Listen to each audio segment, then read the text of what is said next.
வருகின்றன. ஜப்பான் நாட்டில் 1985ஆம் ஆண்டு ஹவாய் மியாசாகி மற்றும் இசாவோ தகாஹாட்டா ஆகியோரால் ஸ்டுடியோ ஜிப்லி என்ற அனிமேஷன் திரைப்பட தயாரிப்பு நிறுவனம் தொடங்கப்பட்டது. இந்த நிறுவனம் மிகவும் நுணுக்கமாக கையால் வரையப்பட்ட கலைப்படைப்புகளை வெளியிட்டு வந்த நிலையில் அதனை ஜிப்லி என்று அழைத்து வந்தனர். கிட்டத்தட்ட 40 ஆண்டுகளாக இருந்து வந்த ஜிப்லி புகைப்படங்கள் திடீரென்று ட்ரெண்ட் ஆவதற்கு காரணமாக அமைந்தது AI நிறுவனத்தின் சாட் ஜிபிடி. அண்மையில் GPT-4 வெர்ஷனில் சாட் ஜிபிடியில் அப்டேட் ஆக ஜிப்லி புகைப்படங்கள் சேர்க்கப்பட்டன. இதனால் மக்கள் தங்களது புகைப்படங்கள் மட்டுமல்லாமல் தங்களுக்கு பிடித்த தலைவர்கள், சினிமா பிரபலங்கள் என பல்வேறு தரப்பினரின் புகைப்படங்களை சாட் ஜிபிடியின் உதவியுடன் ஜிப்லி புகைப்படங்களாக மாற்றி சமூக வலைதளங்களில் பதிவிட்டு வருகின்றனர்.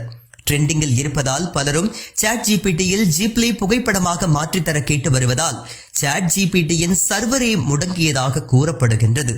பணிச்சுமை அதிகமாகி தங்களது ஊழியர்கள் தூங்கக்கூட முடியவில்லை என்றும் தயவு செய்து படங்கள் உருவாக்குவதை கொஞ்சம் குறையுங்கள் என்று ஓபன் AI நிறுவனத்தின் தலைமை செயலதிகாரி சாம் ஆல்மன் மன்றாடி கேட்கும் நிலைக்கு தள்ளப்பட்டார்.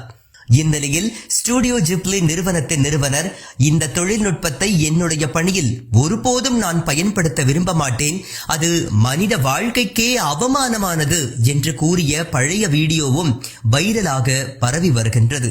ஆசையாக தங்களது புகைப்படங்களை அனுப்பி ஜிப்லி புகைப்படங்களாக மாற்றி வருவதால் தங்களது தகவல்கள் சேமிக்கப்படுவதாகவும் அது என்றைக்குமே ஆபத்துதான் எனவும் வல்லுநர்கள் எச்சரிக்கின்றனர்.